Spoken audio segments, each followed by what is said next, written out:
स्वागतम प्रिय विद्यार्थियों, आप सभी का हिंदी की इस क्लास में पुनः स्वागत है।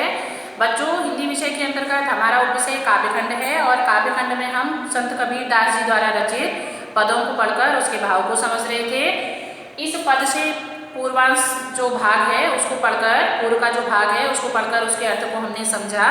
आइए आज अग्रिमांश को पढ़कर उसके भाव को हम समझते हैं। पंक्तियां इस प्रकार हैं। क्या कहा गया है? आसन मार डिंब धरि बैठे, मन में बहुत गुमाना, पीपल पाथर पूजन लागे, तीरथ गर्व भुलाना। कबीरदास जी कह रहे हैं कि आसन मार डिंब धरि बैठे, मन में बहुत गुमाना, पीपल पाथर पूजन लागे, तीरथ गर्व भुलाना, टोपी पहिरे माला पहिरे, छाप तिलक अनुमाना, साखी शब्द ही गावत भूले, आत्म खबरी न जाना।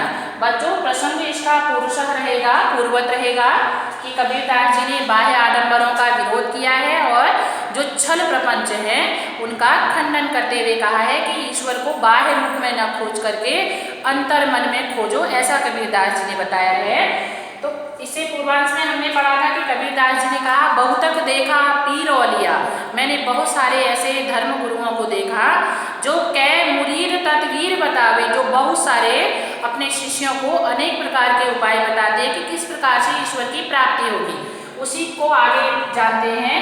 कबीर कह रहे हैं कि आसन मार डिंब धरि बैठे, और ऐसे ही जो धर्म गुरु हैं जो इस प्रकार से प्रचार करते हैं ईश्वर प्राप्ति का, वह एक स्थान पर आसन जमा करके डिंब धरि बैठ जाते हैं। डिंब शब्द से आशय हुआ आडंबर, छल युक्त पहनावे को पहन करके एक स्थान पर आसन जमा करके बैठ जाते हैं। आडंबर करके, ढोंग करके एक स्थान पर बैठ जाते हैं। मन में बहुत गुमाना, और अपने इस कृत्य पर उनको क्या होता है? मन में बहुत अधिक गुमाना शब्द से आशय हुआ घमंड होता है। इस प्रकार के कि मैं ईश्वर प्राप्ति के लिए इस ऐसा कृत्य कर रहा हूँ, इस पर उनको क्या होता है? अपने अंदर अहंकार होता है, घमंड होता है। आगे कभी कह रहे हैं, पीपल पाथर पूजन लागे, तीरथ गर्व भुलाना, और वह अपने शिष्यों के माध्यम से पीपल वृक्ष की पूजा करना, बाहर पत्थरों को पूजने जाना, जो मूर्ति पूजा है, ये सब बात यहाँ पर कवि ने बताई है कि वह अंतर मन के ईश्वर को छोड़ करके, आत्मा में निहित ईश्वर को छोड़ करके क्या करते हैं? पीपल वृक्ष को पूजना और पत्थरों के माध्यम से ईश्वर की प्राप्ति करना, ये सब कर्म कर रहे हैं। तीर्थ गर्व भुलाना, और तीर्थाटन करते हुए तीर्थों में ईश्वर प्राप्ति करना चाह रहे हैं, लेकिन जो आंतरिक ईश्वर है उसको पूजना, उसको खोजना, अंतर मन में ईश्वर निहित है, इस पर विश्वास करना उन्होंने क्या कर दिया है? छोड़ दिया है। आगे कबीर कह रहे हैं, टोपी पहिरे माला पहिरे, छाप तिलक अनुमाना, इतना ही नहीं, वह ईश्वर प्राप्ति के दिखावे हेतु क्या करते हैं?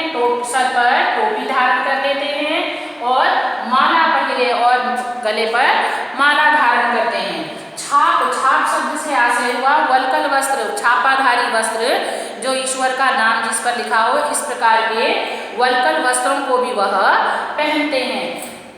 तिलक अनुमाना, और मस्तक पर, अनुमाना शब्द से आशय संकेत, अपने आप को ईश्वर का परम शिष्य परम भक्त बनाने के लिए वह मस्तक पर तिलक भी धारण करते हैं।